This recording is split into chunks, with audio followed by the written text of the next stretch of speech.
Salam. 2024-cü il 3-cü qrup tarix blok fənninin birinci şans imtahanının izahına baxırıq. Birinci sualda soruşur, 2023-cü ilin 19-20 sentyabrında Azərbaycan ordusunun Qarabağ bölgəsində antiterror tədbirlərinin nəticəsi. A variantı Xocalı rayonunun tamamilə işğaldan azad edilməsi. Bəli, cavab elə A variantı olacaq. Çünki bu dövrdə Xocalı, Xocavənd əraziləri, Xankəndi əraziləri Azərbaycana qaytarılır. Digərləri BMT-nin əməliyyatını dayandırmaqla bağlı qərar qəbul etməsi bu yanlışdır. Belə bir hadisə olmayıb. C variantı düşmənin keçilməz hesab etdiyi istehkam xətlərinin ilk dəfə yarılması bu 44 günlük müharibə dövründə olmuşdu. Ohanyan xətti var idi məsələn. Ohanyan səddi.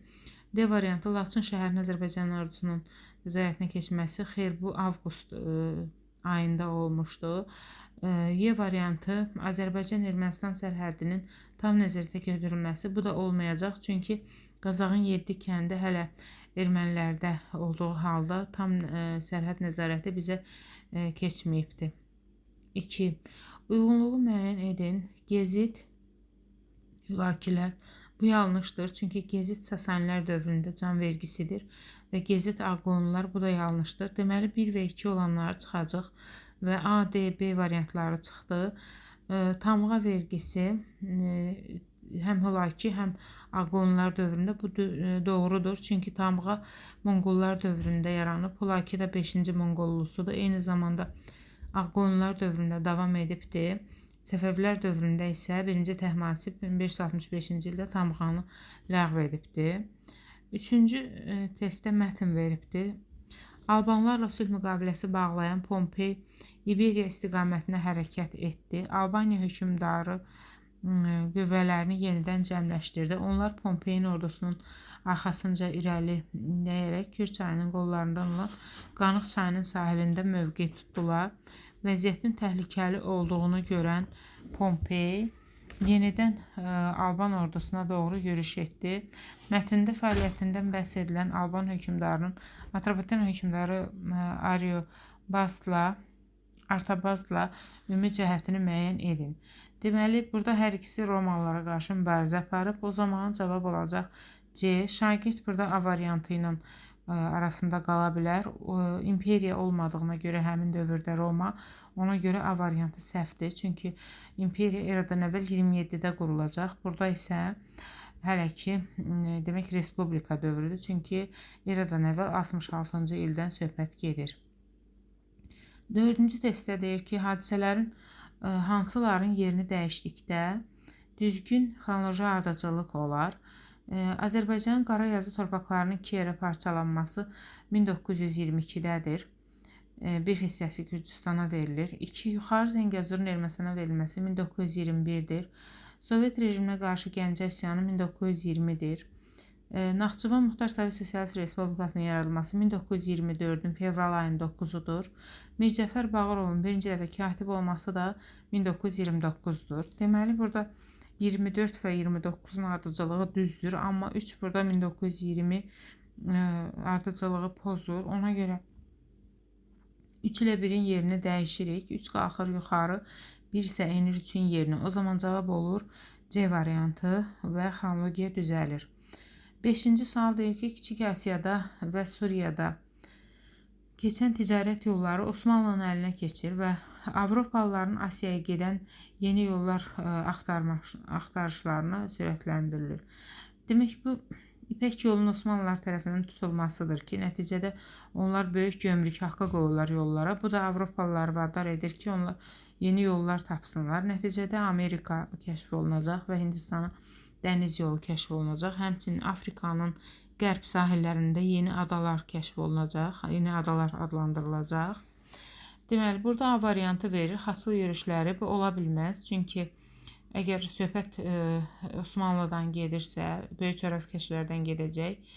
Yəni, bu hadisələrin nəticəsində böyük coğrafikeşlər olur. O da B variantındadır. 6-cı test. Aşağıda verilənlərin 17-ci əsrin ikinci yarısında Azərbaycana təsirini müəyyən edin. Avropada manufaktura məhsullarının istehsalı İpək yolunun tədricən əhəmiyyətini itirməsinin nəticəsində Azərbaycanda, yəni Səfəvilərdə vəziyyət necə olur? A variantı iqtisadi və siyasi sabitlik möhkəmlənir, xalqın rifahı yüksəlir. Ola bilməz, çünki hadisələr mənfidirsə, nəticəsi də mənfi olacaq. B. Ordu güclənir, bu da səhvdir. Natural təsərrüfat dağılır, bazarlarda qiymət aşağı düşür, bu da yanlışdır. Çünki qiymət aşağı düşməsi müsbət hadisədir. Daxili və xarici ticarət inkişaf edir. Bu da yanlışdır. Y variantı ticarət və sənətkarlıq tənəzzül edir və xəzinənin gəliri azalır. Cavab Y-dir. Söhbət Sultan Hüseynin dövründən gedir. Səfəvilərdə tənəzzülün başlaması dövründən bəhs edir. 7. Cənubi Azərbaycanda məşrutə hərəkəti ilə Çində taypinlər üsyanının ümumi cəhəti. Deməli, Cənubi Azərbaycanda məşrutə 1905-11-ci ildə idi. Məşrutənin istəkləri o idi ki, konstitusiya qəbul olunsun, parlament çağırılsın, xaricilərin ölkədə ticari üstünlükləri məhdudlaşdırılsın kimi tələbləri var idi. Çində taypinlər isə səmavi rifah dövləti, yəni taypin tiango istəyirdilər. Demək, A variantı. Bir də Cənubi Azərbaycan məşrutə hərəkəti 1905-11-də olub. Çində taypinlər hərəkatı isə 1850-64-də olub, yəni eyni əsrdə deyil. Deməli, D variantı çıxır. A variantı Rusiyanın fəal hərbi yardımı nəticəsində yatırılması. Məşrutə hərəkatının içərisində Rusiya, məsələn, Lyaxovun adı çəkilir, amma taypinlərdə Rusiyadan bəhs olunmur. Qətiyə qalibiyyətlə başa çatması ola bilməz, hər ikisi məğlub olmuşdur. Müstəmləkəçilərin ölkədən tamamilə qovulması, bu da yanlışdır. Çünki hər ikisi yatırılır və heç birində müstəmləkəçilər qovulmur və eyni əsrdə baş verməsi dedik, bu da yanlışdır. O zaman xarici qüvvələrin köməyi ilə yatırılması doğru cavab olacaq. Digərinə baxırıq. Eyler-Venn diaqramını müəyyən edin. Xəzər və Salarilər dövləti. Deməli, bu 8-ci testimizdir. Ərəb xilafəti ilə uzun müddətli müharibələr nəticəsinin zəifləməsi bu Xəzər xaqanına gedəcək. Deməli, 1-ə A yolundan gedəcək. 1-ə A-dakı elə bir yerdə var, C variantında. 1-ə C-yə baxacaq. 8-ci əsrdə Müsəviliyin dövlət dini, bəli, bu da doğrudur. 2-yə D-yə baxacaq. Şirvanşahlar dövlətinin asıl vəziyyətə, bəli, Salarilər Şirvanşahlar asıl edib. Y-yə baxacaq. 10-cu əsrin 40-cı illərində yaranıb. Bəli, 941-981 Salarilər mövcudluq dövrüdür və 3-ə də B gedir. 10-cu əsrin 2-ci yarısında süqut, bəli, doğrudur. Xəzər xaqanlığı 965-də, Salarilər dövləti isə 981-də süqut edibdir. 9. Azərbaycan Xalq Cümhuriyyəti ilə Azərbaycan SSR-nin fəaliyyətinə aid ümumi cəhət. Konstitusiya, xeyr, Cümhuriyyətdə konstitusiya yoxdur. Savadsızlıq mübarizə komitəsi, bu Cümhuriyyətdə belə bir şey yoxdur. Sovetdədir. Latın əlifbasına keçməklə bağlı komissiya, hər ikisində əlifba komissiyası vardır və Latın əlifbasına keçilməsi ilə bağlı idi, amma Cümhuriyyətdə bu baş tutmadı, amma komissiya var. Müvəqqəti inqilab bu sırf Sovetə aiddir, aqrar islahat da Sovetə aiddir. Deməli, cavab C-dir. 10. Rəşidi xəlifələr dövründə ərəblərin fəth etdiyi əraziləri xəritədə göstərin. Peyğəmbərin dövründə ərəblər Ərəbistan yarımadasında möhkəmlənmişdi. Rəşidi xəlifələr dövründə isə ərəblər Aralıq dənizinin şərq sahillərində möhkəmlənib və Misiri tutmuşdu. Deməli, cavab 2 və 3 C variantıdır. Biraz xəritə yaxşı çəkilməyib. 11-ci testdə Mikena mədəniyyətinin məhv olmasının səbəbi, deməli, bir var Krit mədəniyyəti, bir də var Mikena mədəniyyətinin məhvi 2-ci minillikdə olmuşdu eradan əvvəl Yunanistanda. Krit mədəniyyətinin məhvinin səbəbi vulkandır. Mikenanın isə Dorilərin hücumudur. Cavab A variantı olacaq. 12-ci testə baxırıq. 18-ci əsrin ikinci yarısında Azərbaycanda mövcud olmuş dini, şərti və hökmdar ailəsinə məxsus torpaq. Dini vəqfdir, şərti tiyuldur, hökmdar ailəsinə məxsus isə xalisədir. Cavab 5, yəni Y variantı olacaq. 13-də deyir, Qazan xan 1303-cü il fərmanı ilə Şimali Azərbaycanda 1870-ci il kəndli islahatının keçirilməsi barədə əsasnamə arasındakı fərq. Fərman 5 desiatın torpaq verilirsə, əsasnamə bütün torpaqları bəylərə verilməsini müəyyən edir. Xeyr, fərmanda 5 desiatından söhbət getmir, bu 70-ci ildədir. Fərman təhkimçilik hüququnu ləğv edirsə, xeyr, fərmanda təhkimçilik ləğv olunmur, B də getdi. Fərman Azərbaycanda təhkimçilik hüququnu ləğv etsə də, bu da yanlışdır. Təhkimçiliyi ləğv etmir. D variantı. Fərman kəndliləri torpağı təhkim etdiyi halda əsasnamə kəndlilərin bəylərdən feodal asılılığını ləğv edir. Bəli, burada D variantı olacaq. Çünki fərman kəndliləri torpağı təhkim etmişdi. 70-ci il əsasnaməsi kəndlilərin feodal asılılığını ləğv etmişdi. 14-cü test. Orta Tunc dövründə Azərbaycanda metal imalının başlanğıcı yanlışdır, çünki bu eneolitdədir. Ana xaqanlığı ata xaqanı əvəz edilib, bu erkən Tuncdadır. Əkinçilik və maldarlıq yaranıb, bu mezolitdədir. İlkin şəhər mərkəzləri, bəli, cavab D olacaq. Xış əkinçiliyi isə erkən Tuncdadır. 15-ci test. Böyük Britaniyanın 1-ci və 2-ci Dünya müharibəsilərinin oxşarlığı, müstəmləkələrin tamam itirilməsi ola bilməz. Ümumiyyətlə, bu oxşarlıq ola bilməz. Müstəmləkə bir dəfə itirilə bilər. Ona görə A gedir. ABŞ-la müttəfiq olması, bəli, cavab B olacaq. Almaniya müttəfiqlik yanlışdır. Şimali Azərbaycan işğalı yanlışdır. Seriyə qarşı mübarizə də yanlışdır. Çünki Serlə eyni cəbhədə vuruşmuşdular. 16-cı testə baxırıq. Şimali Azərbaycan 19-cu əsrin 40-cı illərində həyata keçirilən aqrar qanunlara aid deyil. Mülkədarlara kəndlər üzərində polis və məhdud məhkəmə hüququ doğrudur. Bu hər ikisində var. Həm 1846, həm 1847-də. Qazax Şəmşədil Borçalı mülkədarlarının torpaq sahiblərinə məhrumu bu 1841-ci ildədir. C. Bəy və ağalara məxsus torpaqların irsi mülkiyyət kimi təsdiq edilməsi. Bu da var. 46-cı il 6 dekabr reskriptindədir. İrəvan quberniyasının təşkili. İrəvan 1849-dadır, amma bu aqrar qanun deyil. Aqrar qanun deyil, bu inzibatidir. Sahiblər kəndlərin mülkədar tabelisi adlandırılması da vardır. Bu da 1847-ci il islahatına əsasən idi. 17. Abbasilər xilafəti və Şirvanşahlar dövlətinin tarixinə aid ümumi cəhət. Monqolların yürüşünə məruz qalması, bəli, cavab A olacaq. Çünki Abbasilər 1258-də Monqol hücumu nəticəsində süqut etdi, yəni Hülakilərin. Şirvanşahlar dövləti də Monqol hücumuna məruz qalıbdı. 18. Hadisə nəticə əlaqələrinin doğru verildiyi cavabı müəyyən edin. 1-ci Həştadsər döyüşü nəticəsində Xürrəmlərin ilk dəfə məğlub olması. 1-ci Həştadsər 829-cu ildə idi. Burada Xürrəmlər məğlub olmur, qalib gəlir. B variantı. Xilafətin köçürmə siyasəti nəticəsində yerli feodalların mövqeyi müşəmil. Xeyr, əksinə köçürmə nəticəsində yerli feodalların mülkləri məhdudlaşdırmışdı. Bu da yanlışdır. Mehranilər sülaləsinin hakimiyyətə gəlməsi, Sasani hakimiyyətinin tamamilə son qoyulması. Sasanilər 651-ci ildə süqut edir. Mehranilər isə 630-da hakimiyyətə gəlibdir. Bu da yanlışdır. Xürrəmlər hərəkatı Abbasi xilafətinin zəifləməsi. Bu isə doğrudur, bəli. 7 deyir, Savalan yaxınlığında döyüş nəticəsində ərəblərin Azərbaycanda hakimiyyətinə bir dəfəlik son. Bu da yanlışdır. Savalandan ərəblər uduzur, düzdür Xəzərlərə, amma Azərbaycanda hakimiyyətinə son qoyulmur. 19. 19-cu əsrin 1-ci və 2-ci yarı Şimali Azərbaycanın mədəniyyət tarixinə aid ümumi cəhəti göstərin.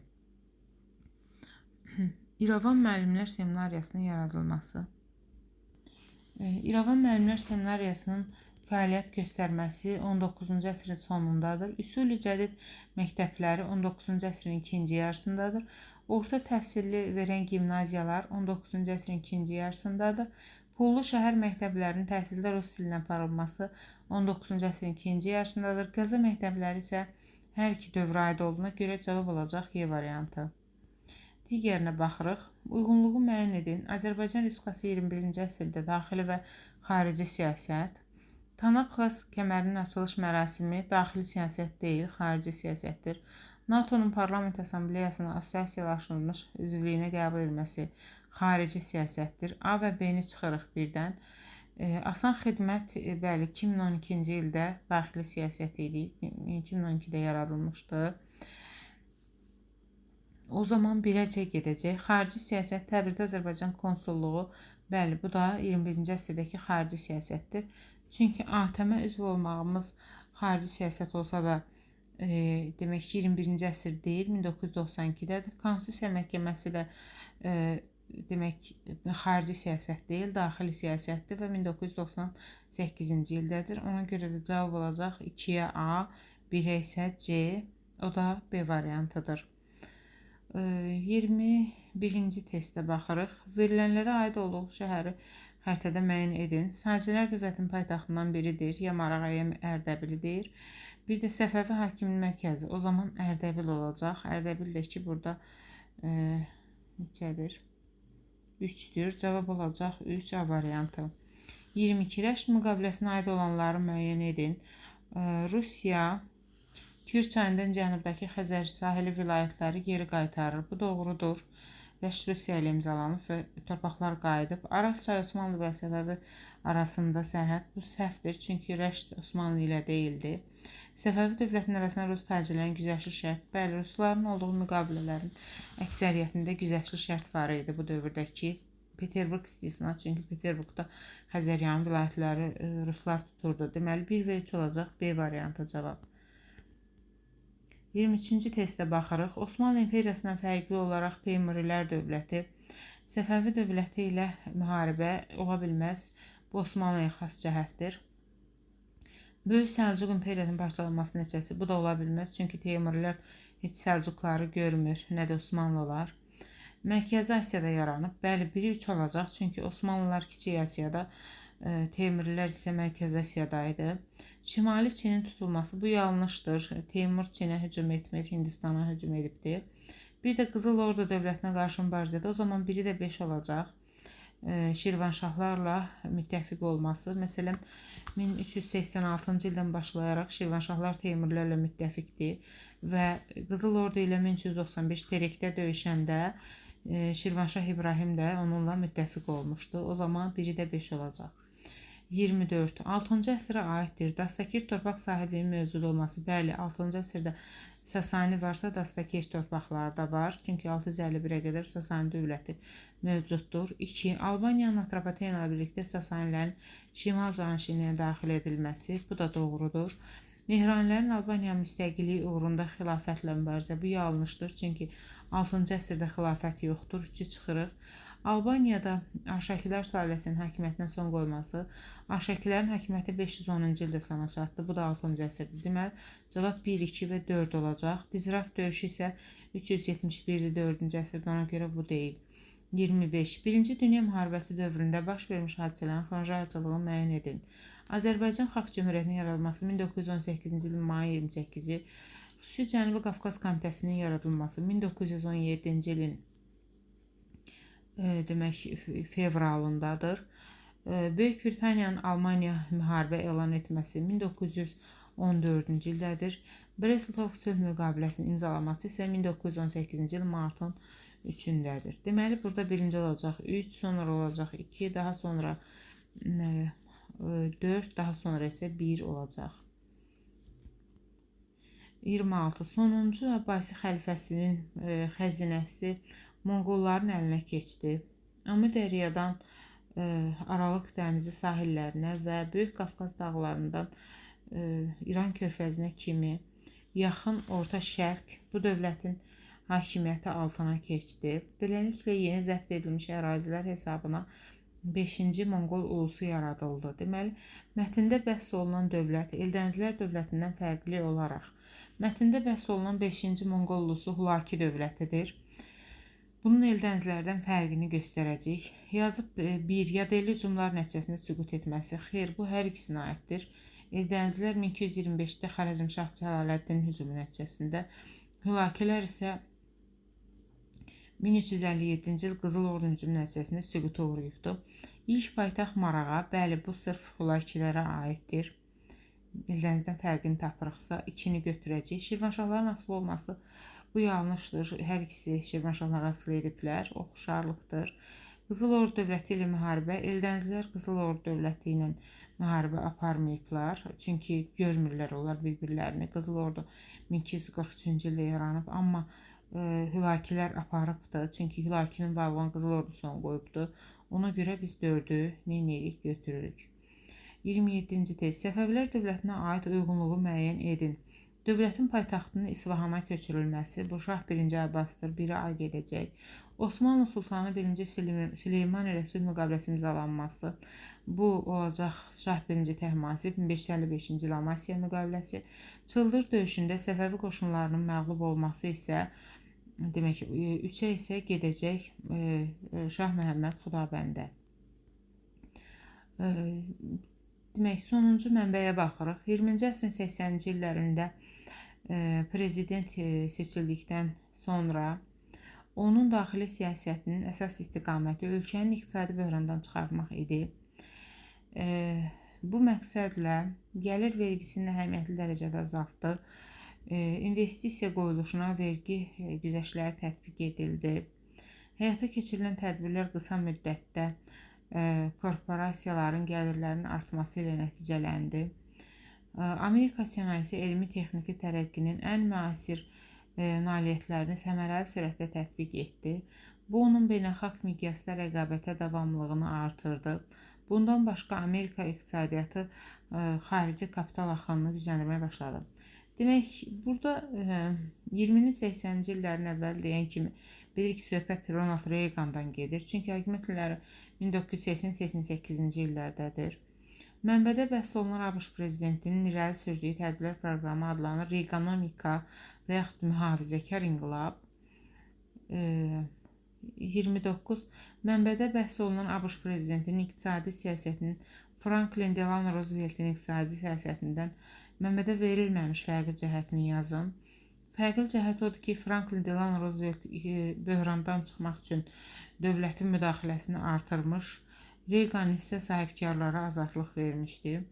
30. Mənbədə bəhs edilən ABŞ prezidentinin xarici siyasətində aid 2 tədbiri yazın. Demək, burada xarici siyasətdə 2 tədbir odur ki, Sovet Rusiyası ilə yaxınlaşır Reagan, bir də ki, Latin Amerikası ölkələrinə qarşı böyük dəynək siyasətini yenidən fəallaşdırır. Başqa da ki, xarici siyasətdə əsasən danışdıq. Bir də Qərbi Avropa ilə bağlı onun siyasəti var idi. Orta mənzilli raketlərin yerləşdirilməsi haqqında qərar onun dövründə verilmişdi. İzahımız bu qədər. Dinlədiyiniz üçün sağ olun. Onlayn dərslərimizə qoşulmaq istəyirsinizsə, demək, yaza bilərsiniz. Oldu, çox sağ olun.